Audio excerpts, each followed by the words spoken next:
शर्मा जी का इंटरव्यू। आज की कहानी थोड़ी अलग है। आज हम किसी गांव, शहर या किसी परिवार की कहानी नहीं बताएंगे, बल्कि आज हम आप सभी के लिए लेकर आए हैं एक पत्रकार की कहानी। शर्मा जी, यही इनकी पहचान है। ये देश के जाने माने पत्रकारों में से एक हैं। हाल ही में इन्होंने अपने पत्रकारिता के पद से इस्तीफा दिया, लेकिन फिर भी इनकी पहचान पत्रकार शर्मा जी के नाम से ही है। शर्मा जी की उम्र हो चुकी थी, इसलिए वो खुद को थोड़ा ब्रेक देना चाहते थे।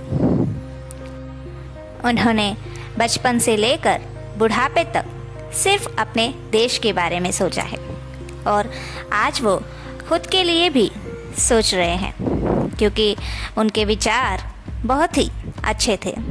वो सोचते हैं कि जीवन अनमोल है, एक बार उसे अपने लिए भी जीकर देखना चाहिए। वैसे भी शर्मा जी ने जीवन भर सिर्फ भलाई की है, वो भी लोगों की। शर्मा जी बहुत ही नेक इंसान है, इसमें किसी को कोई शक नहीं है। शर्मा जी ने कभी भी अपनी पदवी का गलत उपयोग नहीं किया था, बल्कि उन्होंने तो ऐसी जगहों पर अपनी पदवी का इस्तेमाल किया था जिससे देश आगे बढ़े, तरक्की करे। आज शर्मा जी का इस्तीफा देने के बाद पहला इंटरव्यू है। शर्मा जी बन ठन कर रहने वाले आदमी हैं, बड़े ही शौकीन हैं सजने धजने में, हैंडसम दिखने में। बस कुछ देर में मीडिया वाले भी आ ही जाते हैं। शर्मा जी अपनी कुर्सी पर बैठ जाते हैं। मीडिया वाले उनका हाल चाल पूछकर इंटरव्यू चालू करते हैं। मीडिया का शर्मा जी से पहला सवाल ये था, तो शर्मा जी, सबसे पहले हमें ये बताइए कि आज आपको इतनी ऊंचाई पाने के बाद कैसा लग रहा है। शर्मा जी का जवाब सुनिए। देखिए, ऊंचाई पाकर तो सभी खुश होते हैं, लेकिन एक कड़वी सच्चाई है कि चाहे एक इंसान कितना भी ऊंचा उड़ ले, लेकिन भगवान से मिलने के लिए तो उसे मरना ही होगा। सारी जिंदगी बस हमने वही किया जो सही लगा, जिससे हमें लगा कि देश बदल सकता है, आगे बढ़ सकता है। हमने वही करने की कोशिश हमेशा की जिससे हमें लगा कि हमारा देश हर क्षेत्र में आगे बढ़े। हमने खबरें छापी तो ये सोचकर और ऐसी जिससे लोगों की सोच बदले, ना कि लोग बदले। लोगों को बदलने से कुछ नहीं होगा, लेकिन उनकी सोच बहुत मायने रखती है देश के विकास के खातिर। हम आज इस ऊंचाई पर पहुंचकर बहुत खुश हैं, क्योंकि हमारे योगदान से इस देश में कुछ ऐसे परिवर्तन हुए हैं जो कि ज़रूरी थे, पर उन पर किसी का ध्यान नहीं था। हम अपने आप पर गर्व करते हैं कि हम अपने पत्रकारिता के पदवी से देश के लिए कुछ कर पाए।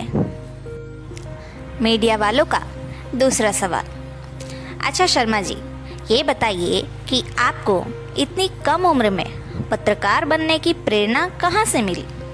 आपके मन में अपने देश के प्रति इतनी इज्जत और प्यार कैसे आई? शर्मा जी का जवाब। देखिए, ये एक लंबी कहानी है। दरअसल हमारे दादाजी भी पत्रकार थे। उनको अपने काम के प्रति हमेशा सीरियस रहते हुए देखकर हमने उनसे सवाल पूछा था कि वो हमेशा काम या तो देश ही क्यों रटते हैं। तब उन्होंने हमें बताया था कि बेटा, हमारे दादाजी फौज में थे।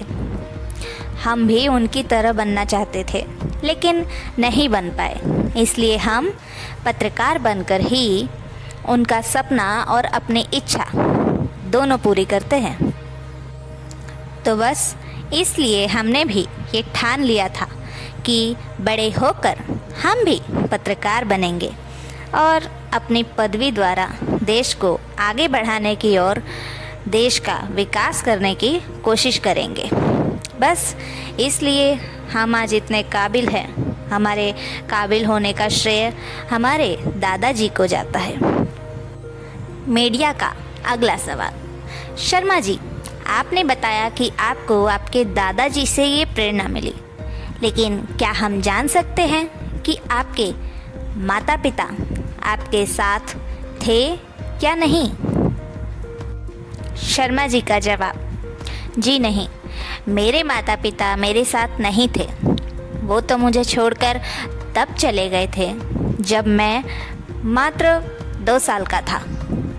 तब से मेरे दादाजी ने ही मुझे बड़ा किया और वही मेरे माता पिता हैं। वो ना होते तो आज मैं कुछ भी न होता। मेरे पिताजी कभी झूठ नहीं बोलते थे।